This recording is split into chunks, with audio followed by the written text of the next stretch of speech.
보겠습니다. 마태복음 12장 31절에서 45절의 말씀입니다. 신약성경 20면에 있습니다. 마태복음 12장 31절에서 45절의 말씀, 이 시간에 스크린과 또 성경을 보시면서 말씀을 우리 접하겠습니다. 그러므로 내가 너희에게 이르노니 사람에 대한 모든 죄와 모독은 사하심을 얻되 성령을 모독하는 것은 사하심을 얻지 못하겠고, 또 누구든지 말로 인자를 거역하면 사하심을 얻되 누구든지 말로 성령을 거역하면 이 세상과 오는 세상에서도 사하심을 얻지 못하리라. 나무도 좋고 열매도 좋다 하든지 나무도 좋지 않고 열매도 좋지 않다 하든지 하라. 그 열매로 나무를 아느니라. 독사의 자식들아, 너희는 악하니 어떻게 선한 말을 할 수 있느냐? 이는 마음에 가득한 것을 입으로 말함이라. 선한 사람은 그 쌓은 선에서 선한 것을 내고 악한 사람은 그 쌓은 악에서 악한 것을 내느니라. 내가 너희에게 이르노니 사람이 무슨 무익한 말을 하든지 심판날에 이에 대하여 신문을 받으리니 내 말로 의롭다함을 받고 내 말로 정죄함을 받으리라. 그때 서기관과 바리새인 중 몇 사람이 말하되, 선생님이여, 우리에게 표적 보여주시기를 원하나이다. 악하고 음란한 세례가 표적을 구하나 선지자 요나의 표적밖에는 보일 표적이 없느니라. 요나가 밤낮 사흘 동안 큰 물고기 뱃속에 있었던 것 같이 인자도 밤낮 사흘 동안 땅속에 있으리라. 심판 때에 니느웨 사람들이 일어나 이 세대 사람을 정죄하리니 이는 그들이 요나의 전도를 듣고 회개하였음이거니와 요나보다 더 큰 이가 여기 있으며 심판 때에 남방 여왕이 일어나 이 세대 사람을 정죄하리니 이는 그가 솔로몬의 지혜로운 말을 들으려고 땅 끝에서 왔음이거니와 솔로몬보다 더 큰 이가 여기 있느니라. 더러운 귀신이 사람에게서 나갔을 때 물 없는 곳으로 다니며 쉬기를 구하되 쉴 곳을 얻지 못하고 이에 이르되 내가 나온 내 집으로 돌아가리라 하고 와보니 그 집이 비고 청소되고 수리되었거늘 이에 가서 저보다 더 악한 귀신 7을 데리고 들어가서 거하니 그 사람의 나중 형편이 전보다 더욱 심하게 되느니라. 아멘. 우리 주변 분들과 인사 나누시겠습니다. 존경합니다. 당신이 있어 행복합니다. 네.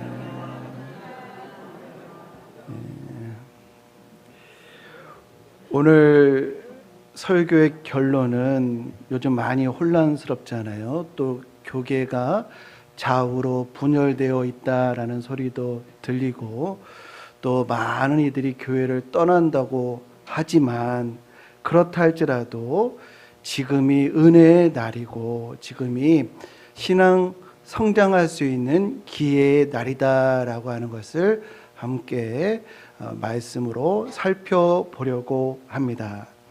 많은 사람들이 하나님이 계신 것을 증명해 달라라고 합니다. 기적을 보여주면 믿겠다라고 하죠.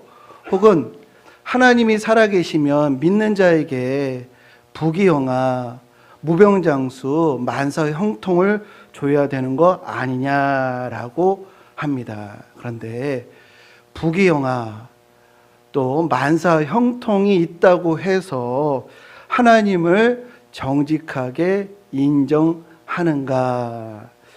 역대상 29장에 보면은 부와 기가 주께로 말미암고 주는 모든 것을 주관하시며 권세와 능력을 주사 모든 사람을 높이기도 하시고 낮추기도 하시나이다 라고, 우리가 지금 가지고 있는 재물과 또 지위 또 재능, 이것이 다 하나님으로부터 왔다라고 말씀을 하셔요. 야고보서 1장을 보면은 온갖 좋은 은사와 온전한 선물이 다 하나님께로부터 내려온다는 거예요. 우리가 지금 누리고 있는 혜택, 선한 거, 또 감사한 거, 많은 이들은 자신의 힘으로 이룬 것처럼 여기지만 다 빛 대신 아버지 하나님으로부터 내려왔다라고 합니다. 그러나 많은 이들이 그것을 부정하고 하나님을 부인합니다. 오늘 우리는요, 조선시대 그 어느 왕보다도 잘 먹고 잘 입고 따뜻하게 지냅니다. 안전하게 지내고 있어요.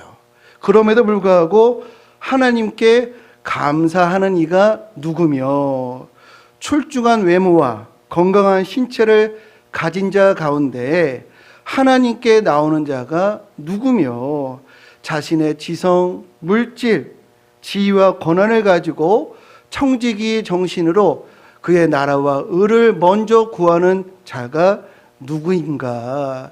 인류 역사상 가장 특별한 은혜, 가장 놀라운 기적을 맛본 이들, 하늘로부터 온갖 좋은 것, 가장 선한 것, 풍성한 것을 공급받은 이들이 이러한 모습을 보였다라고 성경은 말씀하시는데요. 신명기 32장을 보면은 그런데 여수르니 기름짐에 발로 찼도다. 내가 살찌고 비대하고 윤택하며 자기를 지으신 하나님을 버리고 자기를 구원하신 반석을 없인 여겼도다. 이것은 오늘날과 크게 다르지 않습니다. 사실 우리가 하루하루가 기적이에요. 순간순간이 은혜이지만 그것을 우리는 다 당연한 것으로 바꿔버려서 하나님께 올려드려야 할 영광을 드리지 않고 있습니다. 마땅히 하나님께 드려야 될 감사와 인정과 영광을 돌리지 않는 것에 대해서 사도 바울은 로마서 1장에서 다음과 같이 한탄합니다. 하나님을 알되 하나님을 영화롭게도 아니하며 감사하지도 아니하고 오히려 그 생각이 허망하여지며 미련한 마음이 어두워졌나니 스스로 지혜 있다 하나 어리석게 되어 썩어지지 아니하는 하나님의 영광을 썩어질 사람과 새와 짐승과 기어다니는 동물 모양의 우상으로 바꾸었느니라. 얼마나 한탄스러운 일인지 하나님의 영광을 썩어질 짐승과 기어다니는 동물로 바꿨다. 우리 성도님들 혹시 우겨본 적 있으신가요? 우기다, 억지로 자신의 주장을 고집스럽게 내세우는 거, 이것을 우긴다 이렇게 얘기를 하잖아요. 저는 이제 부부 싸움을 할 때는 무조건 우기거든요. 우기는 게 아주 상대를 제압하는데 아주 유용합니다. 무조건 우겨야 돼요. 부부 싸움을 할 때는. 근데 어느 장로님이 저보고 이런 말씀을 하시더라고요. 목사님 간이 안 좋은 것 같아요. 그래서 제가 깜짝 놀라가지고 안색이 안 좋나요? 왜 그러시죠? 그랬더니 그게 아니라 아직도 집에 서열이 정리가 안 된 것 같다고 그런 말씀을 하시더라고요. 우기면 편하긴 한데요. 간을 내놓아야 한다는 단점이 있긴 합니다. 네. 뭐 부부 사이는 우길 수 있지만 친구 사이에 우기면요. 그 관계가 발전하기는 어렵습니다. 지속되기가 어려워요. 사회 속에서는 어떨까요? 사회 속에서 우기는 일이 있으면 어떻게 될까요? 요즘 방송 패널 정치인들이 고대 그리스의 소피스트들처럼 자신들의 입장에 따라서 검은 것도 희다, 나쁜 것도 옳다, 상대편이면 티끌만 보여도 집중 포화, 집중 공격, 같은 편이면은 들보가 보여도 집중 미화, 집중 변호, 이렇게 되는 것을 봅니다. 그런데요, 그럴수록 사회의 격이 떨어져요. 명예스러움이 사라지게 됩니다. 사회를 지탱하는 중요한 가치들이 있거든요. 그것이 썩어진 짐승과 기어다니는 동물의 것과 같은 급으로 떨어진다는 것입니다. 품격이 떨어진다는 것이죠. 하나님의 영광이 썩어질 것과 또 기어다니는 것으로 바뀐다라고 하는 것은 단지 종교적인 차원만 이야기하는 것이 아니고요. 하나님의 거룩한 성품이 그 사회에서 사라지게 된다라고 하는 의미인 것입니다. 억지를 부린다. 이게 우리 사회 안에서도 해악스러운 것인데 하나님 앞에 억지를 부리는 것은 정말 저주스러운 것이다 라고 오늘 본문은 말씀하고 계시는데 31절에 보면은 그러므로 내가 너에게 이르노니 사람에 대한 모든 죄와 모독은 사하심을 얻되 성령을 모독하는 것은 사하심을 얻지 못하겠고 라고 말씀하십니다. 성령을 거역하는 것이, 성령을 해방하는 것이 인생에 있어서 가장 비참하고 안타까운 일이라는 것이에요. 왜냐하면 성령보다 더 큰 이가 없으시거든요. 성령보다 더 거룩하신 이가 없으시거든요. 그런데 성령을 거역하고 부인하는 것은 그 무엇도 지도를 받지 않겠다는 거예요. 그 무엇도 두려울 이가 없다는 것입니다. 나는 두려워하고 누구를 말을 듣지를 않겠다라고 하는 것과 같습니다. 선을 넘는다는 거예요. 그 무엇도 그를 바로 잡아줄 수 있는 것이 없다라고 하는 것입니다. 성령을 거부한다는 것이 구체적으로 무엇인가? 성령 해방죄라고 하는 것은 하나님이 영이 주시는 감동, 인도, 이것을 의도적으로, 고의적으로 그것을 거부하는 것을 의미합니다. 우리가 살다 보면요, 마음속에 이것은 아니지, 이것은 잘못이지, 이것은 하나님이 기뻐하시는 일이 아니야 라는 음성이 들릴 때가 있어요. 그때 이전에는 내 욕심으로 여기까지 왔더라도 그런 음성이 들렸을 때는 그래, 이게 아니지 라고 돌이켜야 하는데 상관없어, 나는 내 생각대로 갈 거야, 내 계획대로 갈 거야, 내 마음대로 갈 거야, 이렇게 성령의 인도를 거부하다 보면은 회칠한 무덤으로 점점 고약해지게 되는 겁니다. 회칠한 무덤, 회칠을 했다는 것은 그럴듯하게 포장을 했는데 그 속이 썩고 있다는 거예요. 그런 상태로 나아간다는 것입니다. 두 번째, 성령을 해방한다는 것은 고의적으로 복음을 방해하는 것입니다. 어떤 사람이 예수를 믿을까, 교회를 다닐까 이런 마음을 가질 때 기독교는 다 가짜야, 성경은 다 조작된 책이야, 교회가 썩었어, 기독교인들이 더 나빠, 이렇게 복음에 접근하지 못하게끔 방해하는 것, 이것이 성령을 대적하는 행위다라고 할 수가 있겠어요. 세 번째, 성령을 해방한다는 것은 끝까지 회개하지 않는 상황입니다. 하나님께서 여러 번 기회를 주시거든요. 돌려주시고, 듣게 해주시고, 위기에서 피하게 하시고, 이전에 보지 못했던 거 보게 하시고, 죽을 고비를 넘기면서까지 깨닫게 하심에도 불구하고 고집부리며 끝까지 회개하지 않는 것이 바로 성령을 해방하는 것입니다. 지속적이고 고의적으로 성령의 인도를 거부하는 것이 다른 죄는 다 용서함을 받아도 그 이상의 아무것도 그를 바르게 인도할 수 있는 것이 없기 때문에 용서받지 못할 상태로 빠지게 되는 것입니다. 오늘 본문에서 성령을 해방하는 길로 나아가는 바리새인들에게 회개를 촉구를 하셔요. 그러나 바리새인들이 오히려 따져 묻습니다. 당신이 무슨 권위로 우리를 그렇게 성령을 해방한다고, 모독한다고 규정을 하는가? 당신의 주장이 맞다고 하는 증거를 보이라 라고 표적을 요구합니다. 그런데 이러한 요구가 황당한 것이요, 이미 충분한 증거, 이 증거를 아주 가득가득 듬뿍 다차원적으로 주셨음에도 불구하고 또 다른 표적을 구하는 것이에요. 요한복음 5장에 보면은 베데스다 연못에서 예수님이 38년 된 병자를 고치셔요.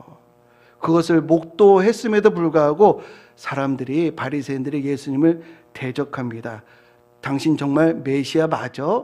이렇게 의심을 합니다. 그때 예수님께서 이미 5가지 차원에서 나에 대해서 증언한다라고 말씀하시는데요. 첫 번째, 5장에 보면요. 요한복음 5장에 보면은 요한이 나에 대해서 증언한다.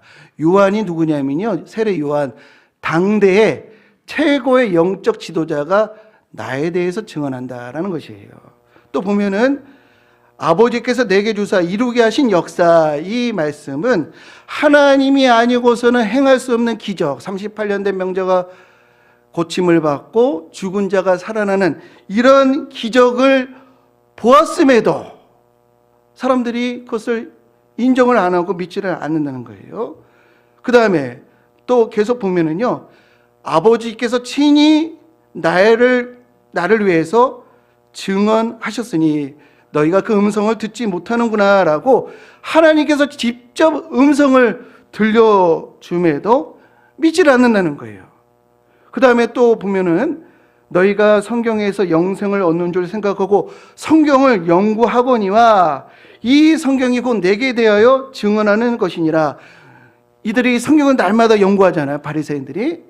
그 성경 전체가 나에 대해서 증언함에도 너희들이 인정하지 않구나. 마지막으로 그 요한복음 5장에 보면요, 너희들이 모세를 존경하는데 떠받드는데 모세가 나에 대해서 증언함에도 믿지 않는구나. 그러니까 제가 이걸 정리하면요, 전무후무한 기적, 당대 최고의 영적 지도자 요한이 증언하고 역대 최고 영적인 지도자 모세가 증언해도 또한 하나님이 아니고서는 할 수 없는 기적과 또 성경 전체가 심지어 하나님의 음성이 들려도 이런 다차원적인 증거를 보여주어도 너희가 나를 믿지 않는구나 라고 한탄을 하시는 것입니다. 그러면서도 또 다른 표적을 구하는 거예요. 마가복음에 보면은 그들이 어떤 표적을 구하냐면 하늘로부터 오는 표적을 구하는데요. 이 하늘로부터 오는 표적이란 뭘 의미하냐면 모세 때에 10가지 재앙을 내려서 그 초강대국이었고 이스라엘 백성들을 억압하고 있는 이 애굽을 굴복을 시켰거든요. 그리고 그들을 해방시켜 준 것처럼 그런 10가지 재앙을 로마에게 퍼부어서 이 재앙이 내릴 때는요, 애굽에만 내리고 이스라엘 땅에는 그 거주하는 땅에는 내리지 않은 것처럼 그들에게만 내리고 우리에게는 내리지 않는 그런 하늘로부터 내리는 재앙으로 우리를 해방해 주는 그런 것을 그들이 요구하는 것이에요. 하는 것입니다. 그러니까 자신들이 원하는 것을 봐야 믿겠다라고 하는 것입니다. 끝까지 하나님의 뜻이 아니 자신들의 뜻이 이 땅에 이루어지기를 원하는 그런 의도가 있음을 우리가 볼 수가 있는데요. 이것은 오늘날도 마찬가지입니다. 지금까지 주신 건강, 물질을 가지고 하나님을 인정하고 감사하기보다는 로또 맞게 해주시면은 내가 하나님 인정하겠다. 합격하게 해주시면은 성공 주시면 내 소원 이뤄주시면 그러면 인정할게요. 라고 하는 이런 마음들은 그때의 표적을 구했던 마음과 같은 것입니다. 그때 예수님께서 그들에게 뭐라고 말씀하시냐면 요나의 표적 외에 줄 표적이 없다라고 하시는데요. 요나의 표적이란 무엇인가? 오늘 본문에 보면은 40절에 요나가 밤낮 사흘 동안 큰 물고기 뱃속에 있었던 것 같이 인자도 밤낮 사흘 동안 땅속에 있으리라. 이것은 예수님의 죽음과 부활을 의미하는 것입니다. 여기에는 이런 뜻이 담겨져 있겠죠. 바리새인들을 불쌍히 여기는 의도가 있다고 저는 보입니다. 너희들이 지금은 아니어도 이제 얼마 후에 나사렛 예수가 죽음에서 부활했다라고 하는 증언이 들릴 때 그때라도 회개하라라고 하는 하나님의 촉구가 있다, 예수님의 촉구가 있다라고 보입니다. 이어서 예수님이 41절에 이런 말씀을 하셔요. 심판 때에 니느웨 사람들이 일어나 이 세대의 사람을 정죄하려니 이는 그들이 요나의 전도를 듣고 회개하였음이 거니와 요나보다 더 큰 이가 여기 있으며 라는 말씀입니다. 이것은 이런 뜻이 있어요. 요나가요, 니느웨에 가서 회개를 외칠 때에 그가 뭐 기적을 행한 것이 아무것도 없습니다.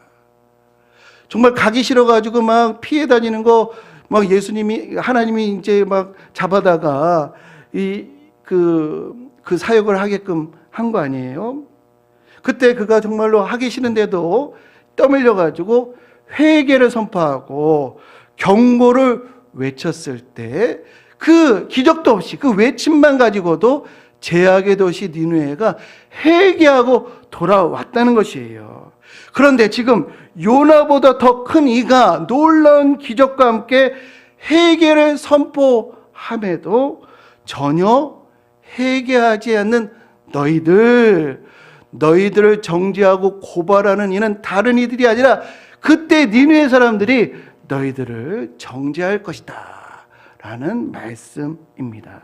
추가해서 또 말씀하십니다. 42절에 심판 때에 남방 여호와니 일어나 이 세대 사람을 정죄하리니 이는 그가 솔로몬의 지혜로운 말을 들으려고 땅 끝에서 왔음이거니와 솔로몬보다 더 큰 이가 여기 있느니라. 남방이라고 하는 것은 어디냐면요, 에티오피아를 얘기합니다. 예루살렘에서 에티오피아까지 어느 정도 걸리냐면요, 2200km예요. 본문에서 땅끝이라고 하죠. 땅끝입니다. 그러나 솔로몬에게 하늘 지식이 있다는 이야기를 듣고 하나님의 지혜가 그에게 나온다는 그런 소리를 듣고 산 건너 물 건너서 땅끝에서 사람들이 진리를 갈급하여 솔로몬에게 왔다는 것이에요. 그러나 그 세대는 감사하게도 솔로몬보다 더 큰 이가 직접 진리를 전하고 있음에도 그럼에도 그것을 거부하는 너희들을 정죄하고 고발하는 이들은 다른 이들이 아니라 바로 에티오피아 사람들이 그리할 것이다 라고 예수님이 책망하시는 겁니다. 이것은 오늘날도 마찬가지예요. 오늘날 우리는요, 완전한 성경 66권을 가지고 있습니다. 여러 시행착오를 겪어온 역사의 교훈을 또 우리가 알고 있어요. 또 성경을 바르게 접근할 수 있는 깊은 신학을 우리가 소유하고 있습니다. 뿐만 아니라 오늘날처럼 성경 읽기가 이런 도움을 받는 시대가 어디 있었는가. 예배 생활, 이토록 자유롭게 신앙생활을 할 수 있는 때가 우리 대한민국 역사 가운데 이처럼 있었는가? 이 추운 날씨에도 이렇게 따뜻하게 예배 드릴 수 있는 이 시기가 언제 있었는가? 잘 아시다시피 15년 전부터는요, 우리가 쉬는 날은 주일밖에 없었는데 토요일도 전면적으로 쉬게 되었고, 뭐 드라마 바이블처럼 어플이라든지 풍부한 자료들이 우리의 신앙을 도와주고 있어요. 그럼에도 신앙에서 떠나고 믿음에서 진리에서 떠나면 우리에 대한 정죄는 과거 니느웨 사람들이, 과거 남방의 사람들이 예배를 위해서 고초를 당하고 성경을 얻기 위해서 핍박을 받은 그런 분들에게 이 세대가, 오늘날 세대가 정죄를 받을 것이다 라고 하는 말씀인 것입니다. 예수님 이어서 다음같이 말씀하시는데요, 45절에 이에 가서 저보다 더 악한 귀신 7을 데리고 돌아가서 거하니 그 사람의 나중 형편이 전보다 더욱 심하게 되느니라. 이 악한 세대가 또한 이렇게 되리라 라는 말씀이 있는데요, 귀신이 나갔다가 돌아올 때는 더 악한 귀신 7을 데리고 들어온다는 거예요. 이 비유는 뭘 의미하냐면요, 귀신은 거짓의 영입니다. 비진리를 상징하는 것이에요. 이건 뭘 의미하냐면 이미 성경의 진리성을 맛보았어요. 신앙의 거룩성을 알고 있음에도 신앙에서 떠나는 이들, 신앙의 성장과 성숙으로 나아가기를 거부하는 이들, 다시 말해서 진리의 말씀으로 채우지 못하고 신앙 성숙으로 발전하여 나가지 않으면 그 안에 고집스러운 의심이 찾아오고 교만과 강팍함이 그 안을, 우리의 심령을 채운다라는 말씀입니다. 요즘 새벽 예배에 호세아서를 묵상하고 있습니다. 호세아서 4장에 보면은 북이스라엘이 멸망하게 된 이유에 대해서 말씀하고 계시는데, 북이스라엘에 이런 것이 없었대요. 뭐가 없었냐면 진실이 없고 인애가 없고 하나님을 아는 지식이 없었다라는 겁니다. 그런데 그 없는 그 빈자리로 남아 있는 것이 아니고요, 그 빈자리를 채우게 된다는 거예요. 진실이 없고 인애가 없고 하나님을 아는 지식이 없는 그 빈자리를 무엇이 채우냐면 저주와 속임과 살인과 도둑질과 간음과 포악이 거기를 채우게 된다라는 것입니다. 그래서 신앙생활 하다가 믿음에서 떠나거나 성장이 멈추면요, 사탄의 공격이 극렬합니다. 그러므로 저와 우리 모든 성도님들은 강팍함이 침투하지 못하도록, 이전에 우리가 신앙생활을 어떻게 하든 우리가 더 큰 은사를 사모하고 가난한 심령으로 하나님께 은혜를 구하는 저와 우리 모든 성도님들 되시기를 주님의 이름으로 축복합니다. 에베소에 우리에게 그리스도의 장성한 분량에 이르기까지 힘쓰라라고 말씀하셨어요. 그리스도의 장성한 분량에 이르기까지 우리 신앙생활에는 졸업이 없는 줄로 믿습니다. 우리 신앙생활에는 멈춤이 있을 수가 없어요. 다음에 해야지라고 하는 것이 있어서는 안 되겠습니다. 빌립보서에 보면 사도 바울이 우리가 자본줄로 여기지 말고 이전 것은 잊어버리고 부르심의 상을 위하여 나아가노라라고 말씀하고 계시는데, 저와 여러분들이 더 큰 은사를 사모하시기를 주님의 이름으로 축복합니다. 오늘 본문을 통해서 우리에게 주시는 교훈과 경고, 우리 꼭 붙들어야겠는데요. 보고 믿는 자보다 보지 않고 믿는 자가 복되다고 말씀하셨습니다. 우리가 기적을 본다고 믿는 것이 아니고요, 기적이 없어도 가난한 마음, 자복하는 마음이 있을 때 진리를 만나고 은혜를 얻게 되는 줄로 믿습니다. 그러나 가난한 마음이 없으면요, 오늘도 우리 성전에 와서 하나님 은혜 주옵소서, 듣겠사오니 주의 말씀을 내 귀에 들려 주옵소서라고 하는 그런 심령이 없으면요, 눈앞에 무엇이 펼쳐져도 불신과 의심이 찾아올 수밖에 없는 것입니다. 두 번째, 우리가 신앙의 자유를 누리는 시대임에도 믿음에서 이탈하고 성장을 외면하게 되면 고난 가운데 믿음을 지켰던 이들 앞에서 우리가 부끄러움을 당하게 된다라는 것입니다. 그렇습니다. 10가지 재앙을 목격을 한 이 바로는요, 돌이키지를 않았어요. 수많은 경고가 있었고 또 하나님께서 그를 바르게 하시기 위해서 수많은 일들을 일으켜 주셨음에도 사울왕은 또한 돌이키지 않았습니다. 떡 그릇에 손을 넣는 그가 예수를 팔 것이다 라고 아주 분명하고 확실하게 메시지를 들려주어도 가룟 유다는 돌이키지 않았습니다. 그러나 반대로 나단 선지자의 한마디 말에 꼬꾸라진 다윗이 있었고요, 또한 하나님이 하신 일을 듣고 하나님을 인정한 여리고성에 이 라합이라고 하는 여성이 있었고요, 예수님이 그 어떤 작은 기적조차도 행하지 않았지만 예수님의 말씀을 듣고 예수가 그리스도라고 믿은 사마리아 여인이 있었습니다. 우리도 성령을 소멸치 않고 진리를 깨닫고 은혜를 날마다 새롭게 얻는 가난한 심령, 은혜를 사모하는 그런 마음을 갖는 복된 성도님들 모두 되시기를 주님의 이름으로 축복합니다. 사람을 변화시키는 경우는 유명한 설교자가 설교할 때가 아니라, 기도응답이 척척 응답받을 때가 아니라, 영적인 갈급함, 회개하는 심령, 가난한 마음으로 오늘도 기도하고 말씀에 귀 기울일 때 하늘의 놀라운 은혜가, 하늘의 진리가 우리를 변화시키고 우리의 삶을 채운다고 하는 이 사실을 우리 기억하고 우리 오늘도 은혜를 사모하며 이 시간에 우리 함께 찬양하고 은혜를 주옵소서. 하나님 나를 변화시켜 주옵소서. 한 가지 부족한 것이 있으니 이것을 너희가 버리라라고 하는 그 하나님의 명령에 응답할 수 있게 도와주옵소서라고 기도하겠습니다. 우리 함께 찬양하겠습니다.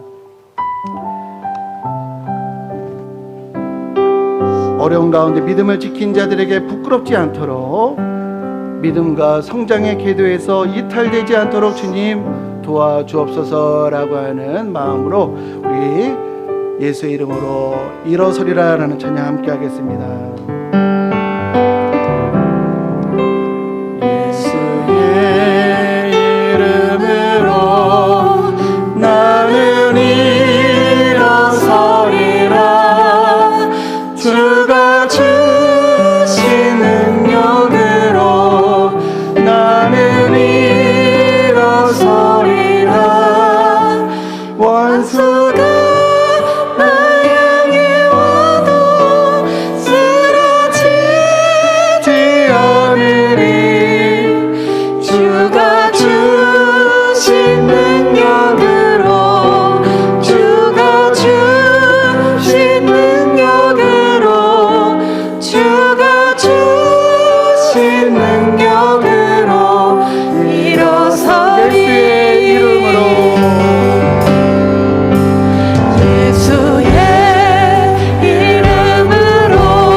사탄의 모든 계계를 물리치며 우리의 인생이 하나님 앞에 존귀함을 얻도록 신앙 성장으로 신앙 성수로 나아가도록 하나님 오늘도 가난한 마음 회개하는 심령 은혜를 갈급하는 심령으로 나아가오니 하나님 은혜를 주옵소서. 이 시간 주의 이름 부르며 우리 함께 기도하겠습니다.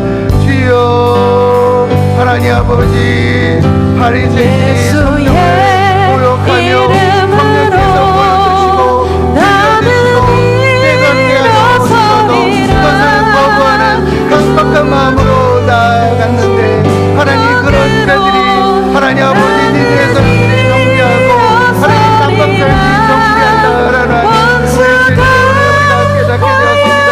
하나님 아버지 우리처럼 지금처럼 하나님 신앙생활에 집중할 수 있는 때가 어느 때입니까?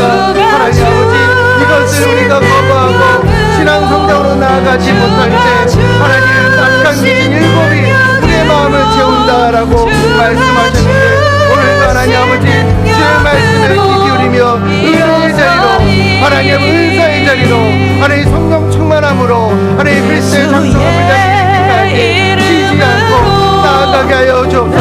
이전에 어떤 신앙을 했든 이전에 어떤 체험을 했든 이전 것을 잊어버리고 하나님 협대를 바라보며 하나님께서 하늘에서 부르시는 그 부르심에 하나님 응답하며 나아갈 수 있는 수 있도록 인도하여 주옵소서. 그리스도의 장성한 분량에 이르기까지 신이 앞으로 나아갈 수 있는 저희들에게 인도하여 주옵소서. 주의 이름으로 주신 능력으로 주가 주신 능력으로 주가 주신 능력으로 일어서리.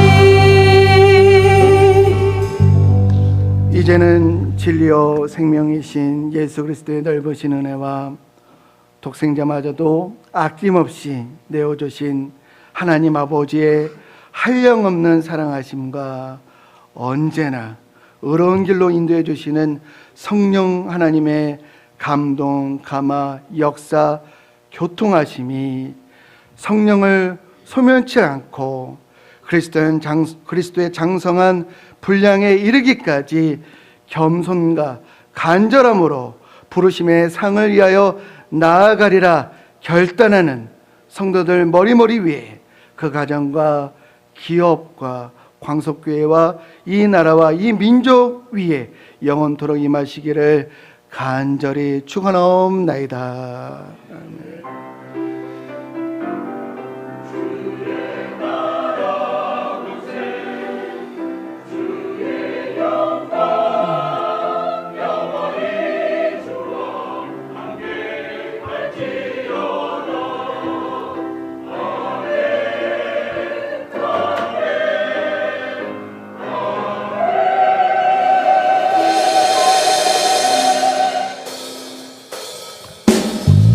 예수의